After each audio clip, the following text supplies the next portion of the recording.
Assalamualaikum warahmatullahi wabarakatuh.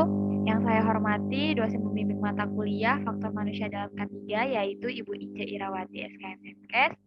Yang saya banggakan teman-teman sekalian, perkenalkan nama saya Aulia Salsabila dari kelompok 1 yang akan menjadi moderator dalam penyampaian materi saat ini. Adapun anggota dari kelompok ini selain saya ialah Anissa Nelsi, Nurul Latifah, dan Muhammad Reza. Pada kesempatan ini, kami akan menyampaikan materi tentang teori-teori perilaku kesehatan. Sebelum memulai penyampaian materi, mari kita ucapkan basmalah. Bismillahirrahmanirrahim.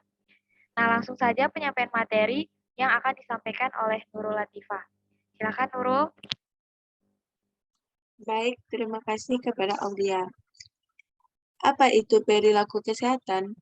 Perilaku kesehatan adalah semua aktivitas atau kegiatan seseorang baik yang dapat diamati maupun yang tidak dapat diamati, yang berkaitan dengan pemeliharaan dan peningkatan kesehatan. Pemeliharaan kesehatan ini mencakup mencegah atau melindungi diri dari penyakit serta masalah kesehatan lain, meningkatkan kesehatan dan mencari penyembuhan apabila sakit, menurut Dr. Atmojo 2010. Perilaku secara psikologi diartikan sebagai kecenderungan untuk merespon berbagai kondisi maupun situasi menurut Adjen 2005. Teori ABC menurut Sulzer, Azarov, Mayer tahun 1977. Next. Menurut teori ini, perilaku manusia merupakan suatu proses sekaligus hasil interaksi antara antecedent, behavior, consequences. Berikut adalah proses model teori ABC. Next. Yang pertama, antecedent. Dideskripsikan sebagai orang, tempat, sesuatu, atau kejadian yang datang sebelum perilaku terbentuk yang dapat mendorong kita untuk melakukan sesuatu atau berkelakuan tertentu.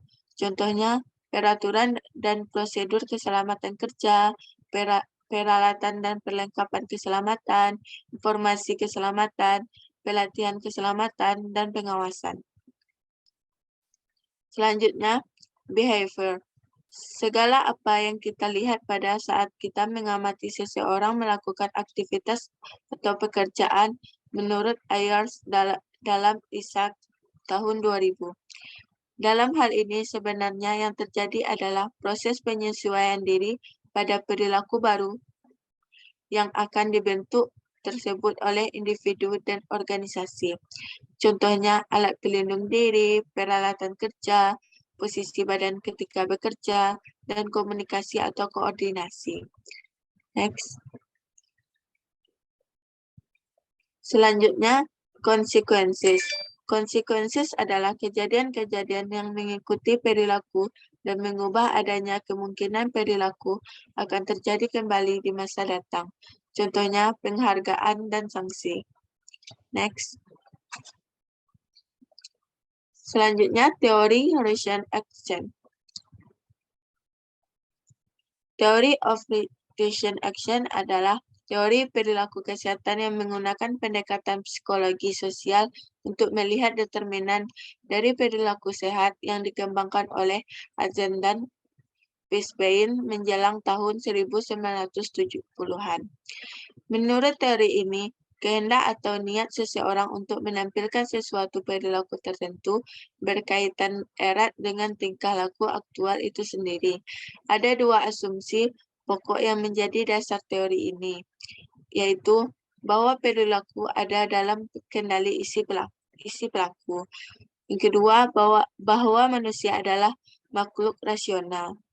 Next.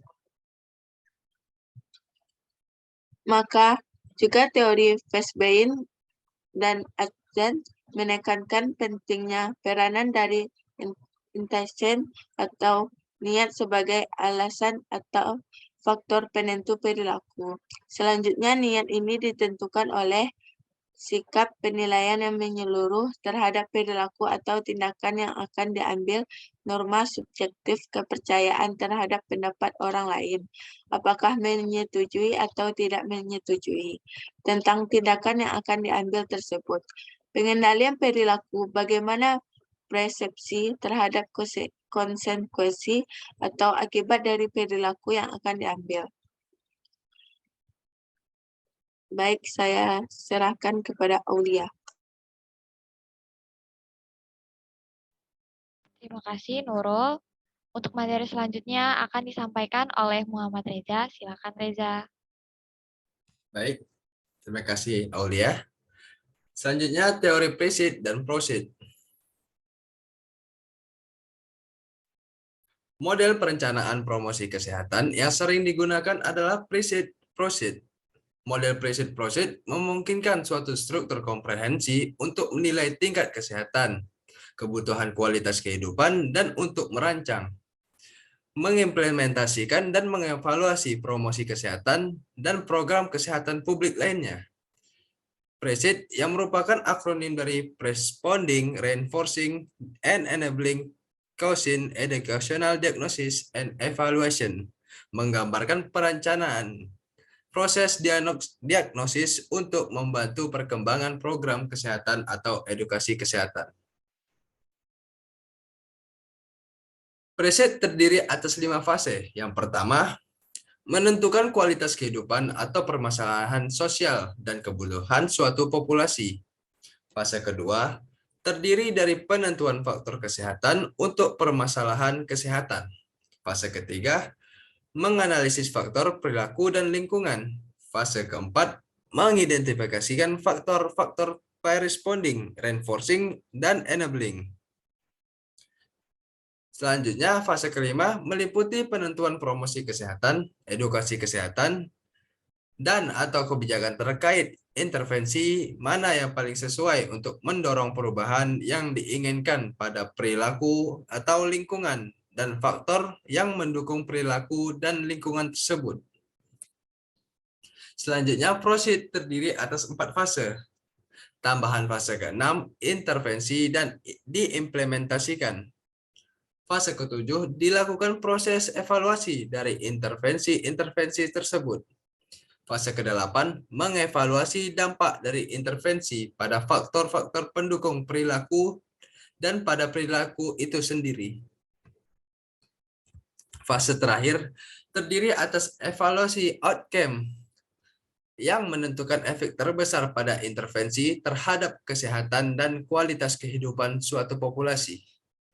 Pada praktek di lapangan, presid dan prosid berjalan dalam lingkaran berkesinambungan. Informasi yang sama juga memberikan kriteria terhadap bentuk kesuksesan pada program yang mana yang diukur pada evaluasi prosid. Selanjutnya, saya akan kembalikan kepada moderator. Terima kasih. Baik, terima kasih Muhammad Reza. Untuk materi selanjutnya akan disampaikan oleh Anissa Nelvi. Silakan Anissa. Baik, selanjutnya yaitu teori behavior intention dari Sehendukar tahun 1980. Teori behavior intention menurut Sehendukar tahun 1980 yaitu perilaku kesehatan merupakan fungsi dari 1. Behavior intention, 2. Social support, 3. Accessibility to information, 4. Personal autonomy, 5. Action situation. Contohnya, seorang ibu melahirkan di dukun yang belum mengikuti pelatihan asuhan paranormal, bukan di tenaga medis terlatih, mungkin dikarenakan yang pertama tidak ada niat melahirkan di bidan atau BI, yang kedua tidak ada tetangganya yang melahirkan di bidan atau SC, 3. Tidak mendapat informasi persalinan yang sehat atau AI, 4. Tidak bebas menentukan takut mertua atau PA, yang kelima yaitu kondisi jauh dari puskesmas atau AS. Yang selanjutnya yaitu teori thoughts and feeling menurut WHO tahun 1984. Teori thoughts and feeling menurut WHO tahun 1984 Ini perilaku kesehatan seseorang ditentukan oleh yang pertama ada thought and feeling, yang kedua personal reference, yang ketiga resource, yang keempat culture. Contohnya tuh seorang ibu habis melahirkan tidak mau menyusui anaknya karena dia punya keyakinan kalau payudaranya akan hilang keindahannya bila menyusui. Itu termasuk TF atau thought and feeling. Atau karena artis yang diidolakan tidak menyusui sehingga dia mengikuti, itu termasuk personal reference. Atau karena harus bekerja tidak ada waktu untuk menyusui, yang termasuk resource. Atau karena kebudayaan di daerah ibu tersebut lebih keren kalau memberi susu formula daripada ASI. Makin mahal harga susu, maka status sosial makin naik. Itu termasuk kultur. Baiklah, kesimpulan akan saya kembalikan kepada moderator yaitu Aulia. Oke, baik. Terima kasih. Nah, untuk kesimpulannya itu adalah perilaku ialah respon individu terhadap suatu stimulus atau suatu tindakan yang dapat diamati dan mempunyai frekuensi, spesifik durasi, dan tujuan, dan baik disadari maupun tidak. Nah, hubungan kesehatan dengan perilaku sangatlah erat, sangat saling berkesinambungan. Individu yang sehat akan tercermin dari perilaku yang sehat pula. Sebaliknya juga, begitu perilaku yang sehat akan mencerminkan individu dengan kualitas hidup yang baik. Nah, baik, demikianlah presentasi dari kelompok 1. Mari kita ucapkan alhamdulillahirobbilalamin. Saya perwakilan sebagai moderator mengucapkan mohon maaf atas kekurangan dan terima kasih untuk perhatiannya. Wassalamualaikum warahmatullahi wabarakatuh.